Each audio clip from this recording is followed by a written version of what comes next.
Welcome back to the Bullpen Mafia. We have Middle Innings Volume 3. The gang is back together. Toad's back in the building. Pete, we missed him last week. We did miss him. We had Taylor Scott on. It's good to have him back. A lot of stuff happened over the weekend. First of all, Pete, happy Father's Day. Thank you, boys. I appreciate that. I appreciate you guys reaching out and sending me a couple messages on the day of. I mean, you guys are just good dudes. You know what I mean? I hope you get to experience fatherhood soon. But man, there's no rush. There's no rush. Yeah, I mean, unless the right woman just pops in, you know what I mean? Like, you're right, boys. Give yourself some time. Petey, father of two. Yep. The father of the Bullpen Mafia. That's for sure. Thank you, boys. Thank you. We got a lot of stuff. Like I mentioned, a lot of stuff happened over the weekend. Panthers, Toad, give us a State of the Union. Panthers game 6. Petey, they dragged our asses back to Edmonton, man. Connor McDavid. The big bad elephant in the room. By the time this recording is out for public listening, yep. There's either going to be a Game 7 or I'm going to be drunk carrying the Stanley Cup myself, dragging it across South Florida. Toad, I thought you were going to say, like, there's by the time that this airs, you're going to be holding the Stanley Cup. So I like the fact that you're not just coming into this extremely confident like you have been all, for the last 2 months. Look, I've been lying to myself. Toad saw McJesus in person. all of my group chats, I've been the voice of reason. Like, don't worry, guys. Like, we're the best road team in the NHL. Yeah, you better stop worrying now. We won Game 3 up there, and then internally inside my house, I'm freaking out. I'm absolutely terrified. McDavid went, across the entire defense and threw that saucer pass right on Toad's lap into Cody. Yeah, that was right in Toad's living room, dude. He saw that live. This actually might be Greg Cody's fault. It might be Greg Cody's fault. Petey, there's a local columnist down here who it was a bit. We'll acknowledge that on the front end. It was a bit, but he started saying McOverrated. No. Yeah, so like Levy, Messier, and Subban, the last couple games have just been mentioning over and over again that this did get back to Connor McDavid. He's heard it multiple times. Dude, has Bar still got T-shirts out yet, or what? Yeah. I mean, Toad and I have a bone to pick with the Chicklets too, man. I mean, come on. I'm tired of the pro Edmonton, pro Canada. Yeah, but you guys are Panthers fans. You have to say that. You know what I mean? Like, just fucking get over it. Also, it's so funny, all this Connor McDavid talk. The guy is literally, like, the odds for him on the Conn Smythe, even with them, when they went down 3-1, I still think he was the favorite to win it, dude. He is now the favorite to win it, officially. There's talk that he might win it. Yeah, he might win it even if the Cats win. What's he got, 41 points? 41? Something absurd, dude. He has I don't more know. points in the playoffs than Pierre-Luc Dubois had the entire regular season. Ouch. A guy who's making $9 million. Unbelievable. It really is incredible. But yeah, Toad, I mean, you guys you've been professionals to it all, so go ahead. Yeah, we're terrified. Toad and I are going to be in the building on not in Edmonton. I take that back. We're not going to be in Edmonton. We're going to be at the South Florida Hockey Bar. The one and only the Bright Side. Shout it out. The Bright Side. Shout out to the Bright Side. Toad and I are going to be there. We're going to be in the building. A lot of who's who of South Florida hockey fans will be there. Man, I don't know, PD. It's just one of those games, man. I was trying to think, like, did you have a McDavid in your career, bro? A guy that it was just like inevitable. Like, dude, this guy's going to get a base hit off me no matter what I do. And I feel like that's what's happening to the Panthers, bro. It's like, I was telling Toad yesterday, I was like, dude, the difference between McDavid and the second best player in the series is massive. Like, you're playing prime LeBron James right now, and he's just taking over these games. Yeah, and obviously that's what he gets paid to do, and that's why he is the best player in the world. I mean, there's no doubt about that. But Javi, to go back to answer your question, in the baseball world, who do I compare Connor McDavid to? Simple. We talked about him last week, Javi Baez. Yeah, man. Javi Baez in the minors was minor league Javi Baez. Oh, well, like when Javi asked me, like, who's your Connor McDavid? It's like, dude, when this guy came up, he may as well have been Hank Aaron. You know what I mean? Like, it was absolutely maybe when insane. He was only facing you, but yeah, but like even Taylor said, like guys didn't swing like that back then. They really, they don't. Not everybody swings like that now. But man, let me tell you something. He saw a beach ball when I was out there. So, that's good stuff. And when McDavid's coming down the slot, he doesn't see anyone. It's just, there's no one in front of him. It's a video game. Him and Bobrovsky. Dude, somehow, I've never played hockey, but the four guys flailing at the puck with their sticks and something magically, dude, just someone would just hit him. Right, anybody, just I don't know. Yeah, but Javi, if you watch him though, dude, like his hands are so good and he's so fast. Nobody moves like that with the puck, right? Like you see, and a lot of this, like in that finesse game, like nobody, like he's not afraid to go to the dirty areas too to make it happen. Like he's not staying outside of the circles. Like he'll take it right to the middle and make a play. I mean, God bless the gentleman. I can't wait for Friday night. Listen, I'm not cheering for anybody in particular, right? Like I know I got some diehards on this podcast. I wish you guys the best of luck. I would like. We just want our first one, man. We just want one. Toad, can we just see it? Are you okay with the Game 7 back in your building? Like, can we? I might throw up, but okay, sure. I'm going if there is one. Are you really? Is Javi going too, or yes. Okay. Yes. Wow, Javi, did you know you were going? We talked about it yesterday. Okay. Toad and I played tennis yesterday. Toad kicked my butt yesterday. Really? And so, yeah, he did. But yeah, we talked about it yesterday. We don't want there to be a Game 7. Correct. But let's put that out there. Let's make that very clear. We do not want a Game 7. Nothing would be sweeter than winning at Edmonton's barn. In Canada. Guys, speaking of Game 7, if I knew Toad was at Game 7 last year of the opening round there, and he threw the rat on the ice, I wouldn't be doing this podcast. Because like that's bullshit to me. Like that's a bunch of bullshit. Come up here and disrespect us like threw that. me out anyway. Yeah, so which is great. okay. Which is well deserved. Oh well man. Deserved. A couple other things before we get going. Number one, rest in peace, Willie Mays. None of us here on the podcast saw him play, but obviously I'm sure Toe's dad, Petey, your dad, my dad, all definitely saw him play. My dad definitely shared a ton of stories of Willie Mays. Tremendous career.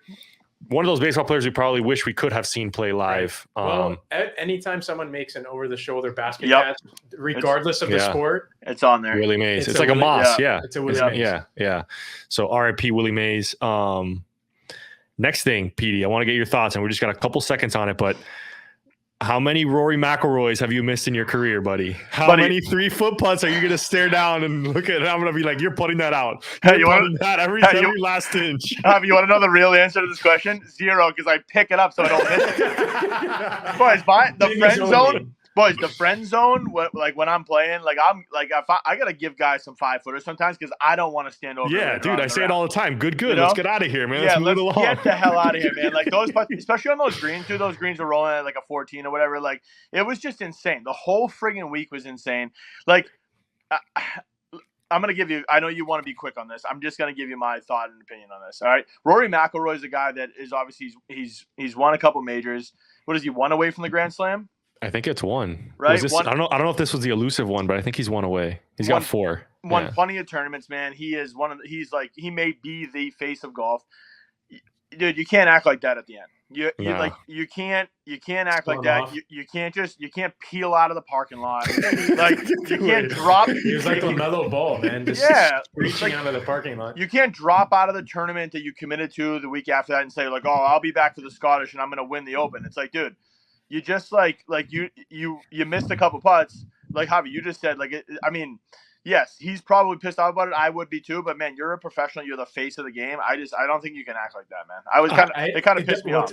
As a non-diehard golf guy, the juxtaposition of Rory, who is the fan favorite, Mr. Good Guy, and DeChambeau, who used to be the heel. Right. People are loving him now, dude. They have completely 180 flipped. Insane. Now Rory's a sore loser, and Bryson's like letting everyone touch the trophy, ripping shots with people at bars. Like he was carrying the bar with him wherever he's on vacation. Bryson was insufferable. Like in his heyday, COVID, when he got big, he was insufferable. Yep. Some of the stuff he did, crazy 180. I will say though, I'm not that mad at Rory for leaving. I'm really not. All right, that's fine. On your worst day, are you gonna stay back? Worst day, you came in second place, dude. But it was the worst moment of his professional career. He missed 2 putts that were.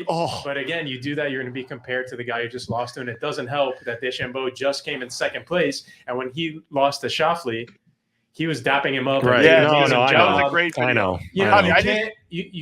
It just sucks for Rory. You can't have it both ways. Yeah. It just sucks for Rory that DeChambeau was just in his shoes and handled it like way a pro. Better. Right. So whoever is DeChambeau's PR coach, they're marketing killing people it right now, man. They need a raise and an extension because they have completely changed the public perception on DeChambeau, and someone who doesn't follow golf closely, for me to know that and to be aware of that, it's Toad just wants to rip a couple bombs, dude. It's impressive. He really does. Bryson, come on the Mafia. Let's get Bryson some merch. Whenever we get merch, we're gonna send it to Bryson. We would love to have That'd be great. Snap back out there. I do have one random topic, not random because it's breaking news, and Go I ahead. thought it would be funny. Break it.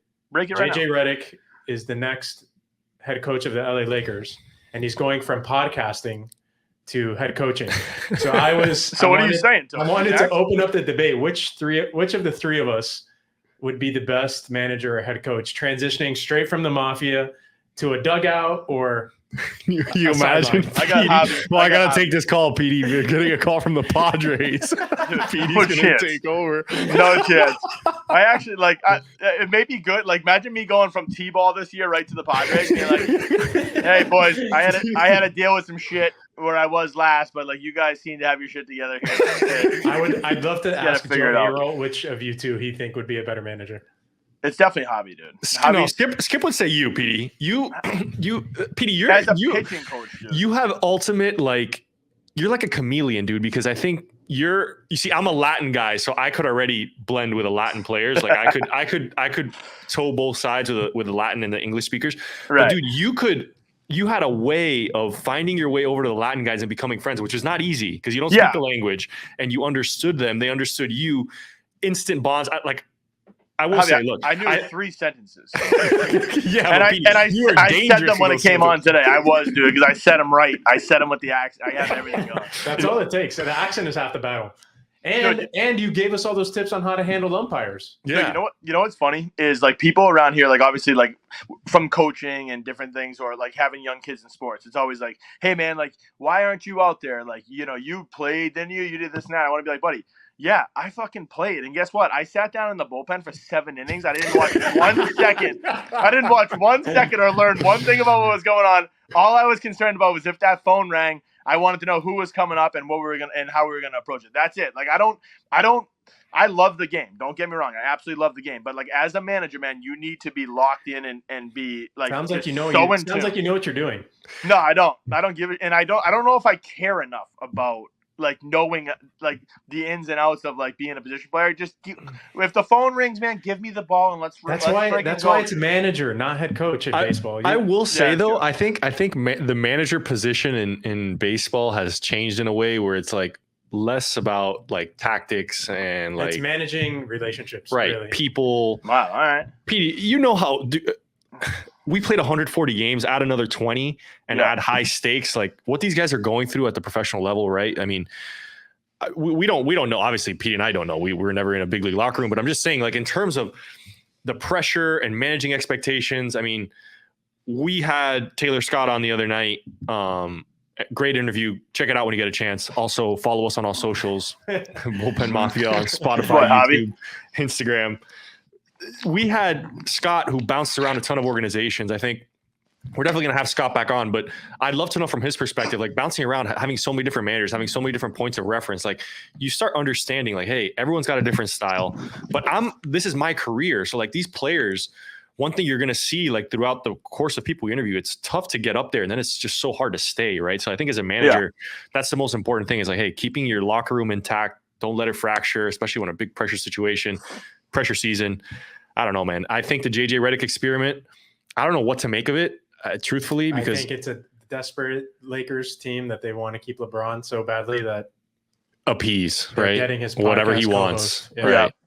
And I root for JJ. I like his podcast, Old Man in the Three. I think it's good. I like him on TV. I loved him when he was at Duke.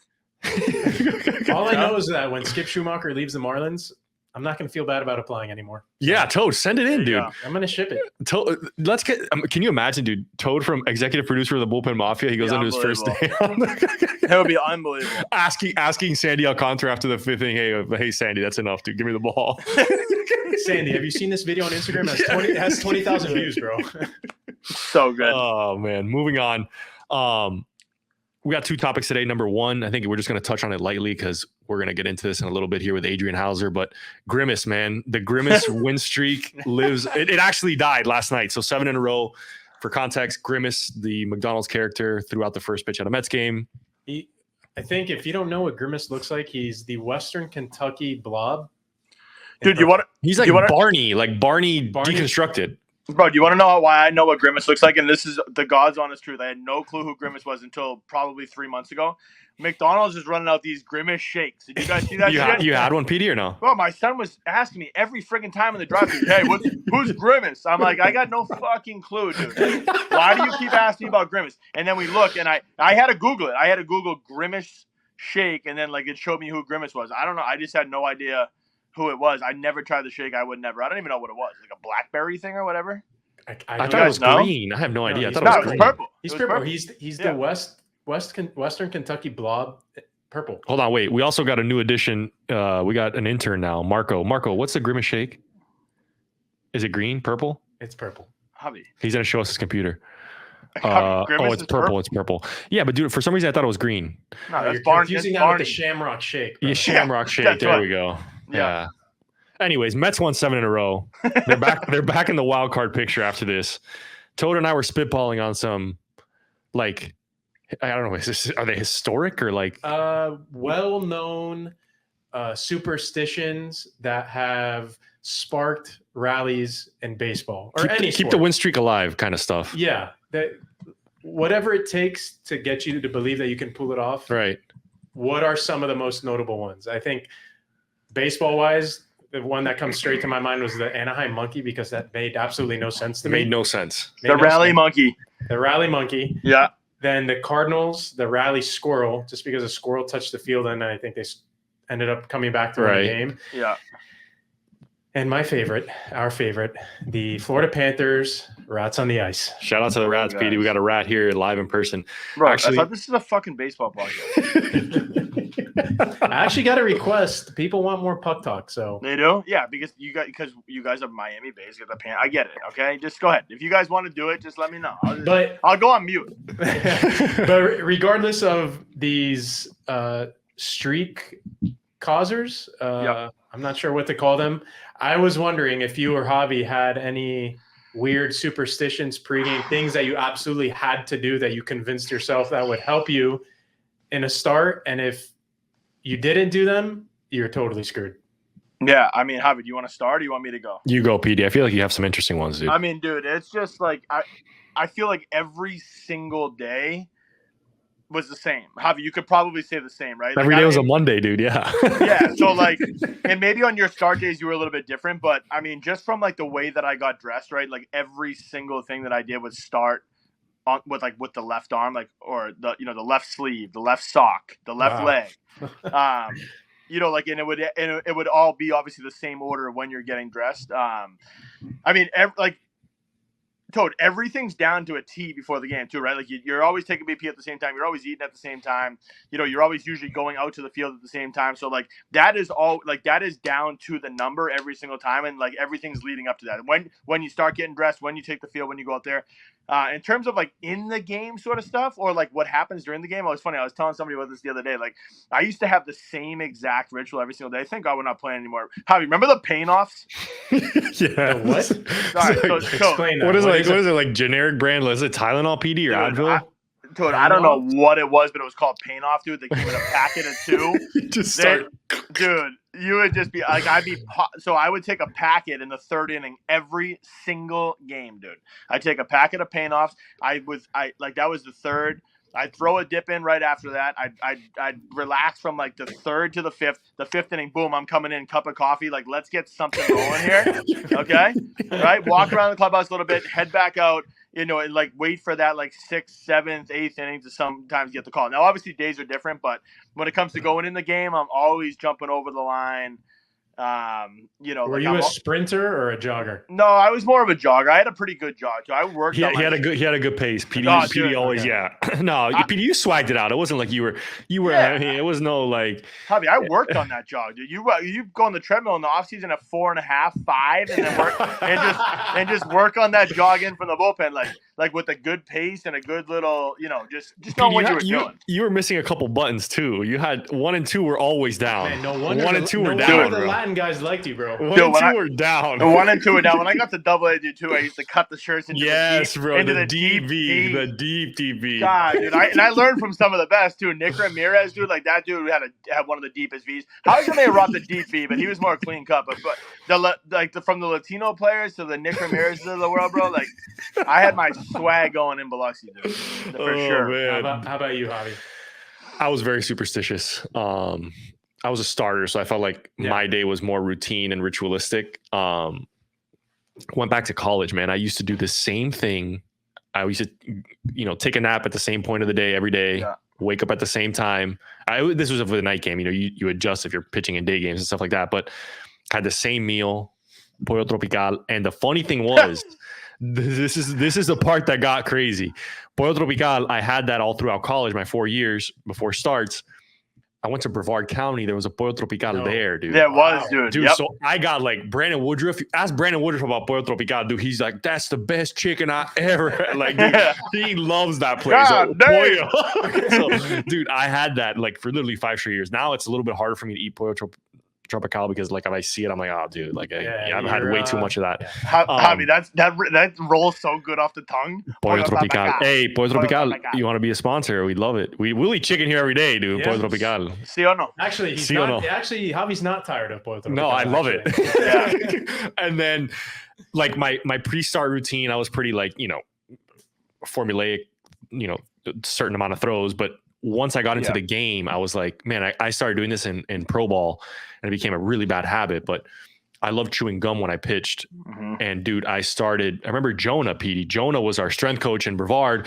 Jonah was always like, you guys can't be chewing the bazooka, the sugar bazooka. Yeah. And I would change out a different gum every inning. So man, I'm trying to go deep into a game. Even after a good inning? I might be 6 gums deep. And I remember Jonah told me like, hey, each one of those is like 55 calories. Like you're literally ingesting 500 unwanted calories.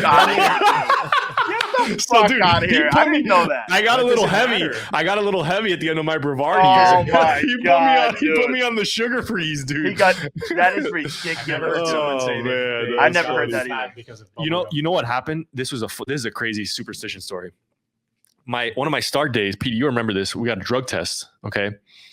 Usually you don't get drug tested the day you start. Right. So I show up to the field, my name's on a list, the guy's waiting for me. Usually, and I had already been hydrating for the last 12 hours. So, dude, I was peeing water. You know what I mean? Like there's no chance. So the guy's like, hey, I got to leave. I've gotten everybody but you.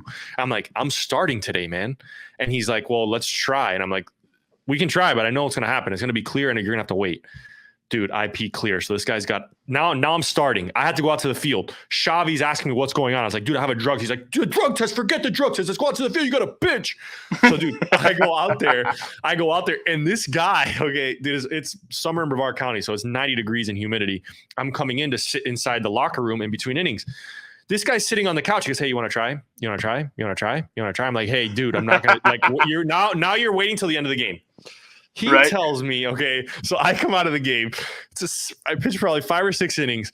Dude, I still can't pee in color. So everybody leaves the locker room. I'm there by myself with this gentleman. Dude, I have to pee before midnight. So the game was at 6. It's probably 9:30. We're both sitting on the couch. TC was there. Jonah was there. We're all having a great time. This guy's giving me like pretzels, all this stuff. Dude, long story short, I became friends with this guy, dude. Like me and him, we were together for like 6 hours. And that's when I realized pee yellow. Throw all the superstitions out the window because that day I forgot to chew my gum. Wow. Forgot to do all the stuff I normally did. And I pitched well. So I was like, wow, all right. I don't need any of that. That was the last day I kicked the habit right there. You still talk to this guy or what? It was actually funny. We were sitting on the couch and I'm like, dude, I feel bad. Like you've been here. This was me talking because, in game mode, I was kind of like rude to him. And then after the fact, I was like, I feel bad. I was like, can I get you a beer? He's like, that would be bad optics. Like if you got a beer for the guy who's doing drug tests. So you're right. But anyways, that was the last day of my superstition, man. Wow. So I think we're going to bounce into one last segment here in the middle innings. We are going to go nostalgia route. I think this week, especially, we saw the LA Kings. Kings and the Anaheim Ducks. Ducks. They're going back. They went back to go forward. What's that Matthew McConaughey commercial? Lincoln, right? Yeah. I love the Kings uniform. The LA Kings uni going back to the Gretzky eras. They're sick. We haven't. I don't know if the Ducks have fully released theirs yet. I saw they did like a. We know it's coming. They the teased Mighty it Duck out. is coming back just in orange and black instead of the purple and teal. So each one of us are going to give our favorite '90s logo / uniform. And you guys want to go in order again like we did last time? we're going to do a draft. Yeah. Well, you want to snake How many it or are you we want to just go giving? regular? I think How many do you we want? each give one, and then if we're missing one, we'll shout it Okay. out. So Okay. Petey, give us your one. You want my 1 or you want my 5? No, we're just doing one each. What's your number one? The number 1, there's no doubt about it. I'm so glad you guys brought this up. I screenshotted the hat the other day. I'll send it into our boy Marco here in a minute so he can see it. Dude, the Anaheim Angels, when it had the baby blue brim, dude, with Jim the Edmonds, A and had Javi, exactly. The name that comes to mind when you see that hat is Jim Edmonds, dude. I think of Angels in the outfield. All right, yeah. The Angels in the outfield was the other one. I think Petey's talking about the baby blue bill. Yes, the baby blue bill. Yeah. Yes. Okay. Yes. Saw it the other day online. I think I got to order myself one. I was pissed. I was looking for the kids one because obviously I had to order it for Brady right away. I don't look good in the 59 50s anymore, boys. I don't know what it is. It's getting a little older, getting a little grayer. It just don't fit right. So I can't order myself one. But we'll make sure when Marco throws up the graphics, he's got the right one. Okay, Anaheim Angels. That's a good one. Or they might have been the California Angels by then. Who knows? I don't know. It was the Anaheim Angels, for Christ's sake. Don't want to keep going back to the fucking Angels in the outfield. Toad, give us yours, man. I know. It's a who's who in that movie. That is true. Okay. What do you got, Toad? Mine, I'm gonna go a little off. This is ironic. I'm going north of the border. No, Montreal Expos. Ooh. Oh, you thought I was going Blue Jays? Yes, I did. Javi, is that allowed? I see your face over there like you're... Is that okay, Javi? He's invoking all the spirits, dude. Toad wants a Game 7. He does. He's sadistic, maniacal way of saying... I've successfully made it this far today without thinking about tomorrow. So wow. Yeah. Tell us about the Expos, Toad. Tell us about your love for the Expos. Yeah, the Expos. Actually, Is it Tom Brady, Toad? What? Tom Brady drafted by the Expos. Got drafted by them. Oh, I didn't even know that, to be honest. I had been to Olympic Stadium before. Oh, wait. When I was a kid, my parents' childhood vacation, I couldn't have been much more than Marco's age. Did the whole bit. We went to Rogers Stadium, wherever the Blue Jays play, whatever it's called. And then the second part of the trip was in Montreal. And we got to go to Olympic Stadium, and I'll never forget it. Watching the Marlins games, you'd always hear on TV like this clacking sound, and it sounded like people were clapping the whole game. No, it was their shitty seats in the stadium that anytime anyone would get up, it would snap back. So it echoed throughout the stadium. Awesome. People would stand up, you just hear, kra, kra, kra. But whatever. Montreal Expos logo, there's like a cult following because it's like the perfect baseball logo. It is sick. The angles of the curves and incorporating all the colors. I just think it's beautiful. Underappreciated. It's a shame that they became the Washington Nationals, who have the curly W now. It's one of the most tragic downgrades in baseball history as far as logos go. But who knows? The Marlins might be moving to Montreal soon. Hey, you breaking more news? Just kill shot after kill shot. But a word on the street, Nashville or Montreal are up next for expansion, hopefully. So it would be cool to get the Expos back. But yeah, I don't even know how to. That's a good one. That's a really good one. I don't even know how to really describe. Yeah.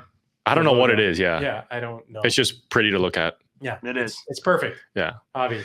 Mine, Toad and I talked about this one off air before we got on.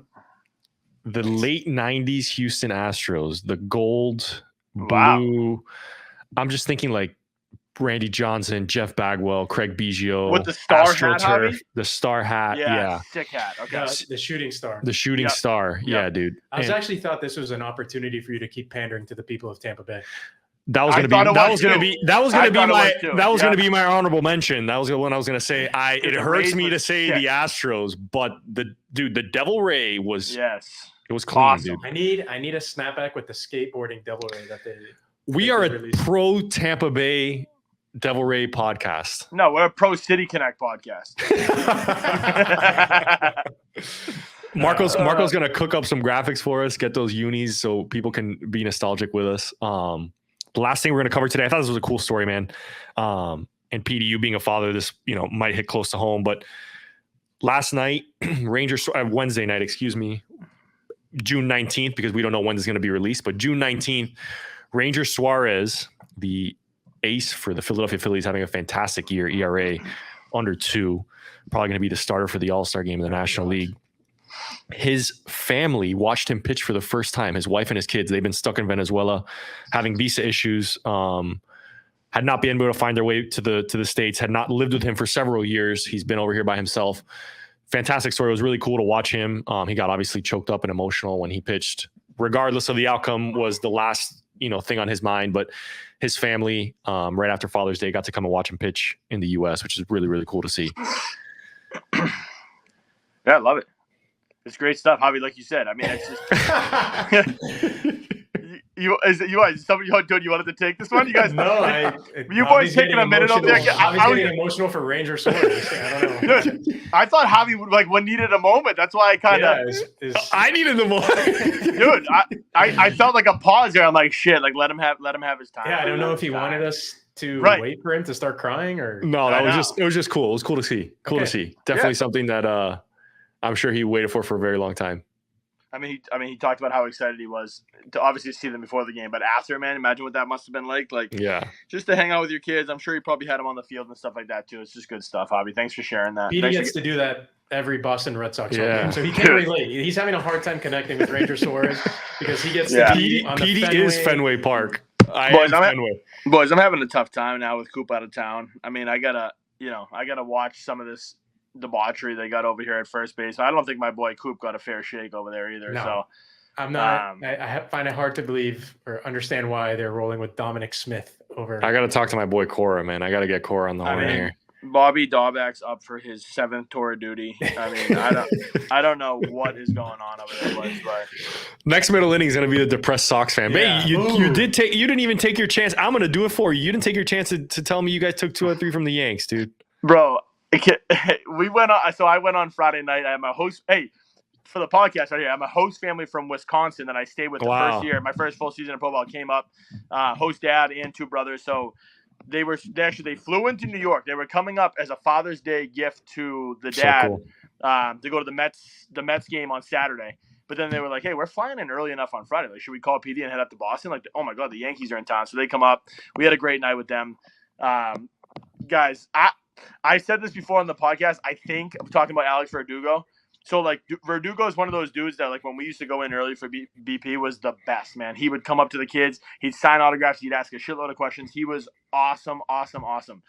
Dude, when he hit that home run in the first inning the other night on Friday night and was running around the bases, I think he dropped 7 hymns or like pointing down like this is my, like this guy owned this place, dude, and pumping his chest. Like, I didn't know what to think, dude. Like, you find yourself like, what do I do with my hands? You were getting like, I'm like, hey man, I was like, I really like this guy, but like now he's a Yankee and he's doing that. He's literally running around the bases. Like, I mean, dude, did you guys see it? Like, did you see his celebration after he hit the home run? It was insane. God knows what he was feeling, dude. He blacked out for sure. Oh my God, he had no blacked out. I mean, I don't know. I don't really know what to think right now, boys. I mean, I am in depression mode, man, because my boy Coop, who also, I don't know, again, we don't know when this podcast is going to air, but Coop had the baby, saw that. Baby number 2, Peyton, I believe. So congratulations to Coop, congrats to Erica, congrats to Coop, a great friend of the program. We missed you in Boston already, brother, but we'll see. I mean, maybe next time we're on this podcast, Coop's the baby's out, number 2's there. Maybe Coop's ready to sign the dotted line somewhere else. We can't wait. Well, whatever the Mafia can do for Coop, we will. Yeah. You can believe that. Let us know. I talked to Breslow. I got you here in the first place. You know what I mean? But that's all for us. Remember, follow us on YouTube, Spotify, Instagram, Apple Podcasts, wherever you get your podcasts. Like and subscribe. Be part of the Mafia. Engage with us. Happy to do this again sometime soon. Middle Innings, guys. The boys just got to get stuff off their chest. That's it. Let's go, Cats. Let's go, Cats.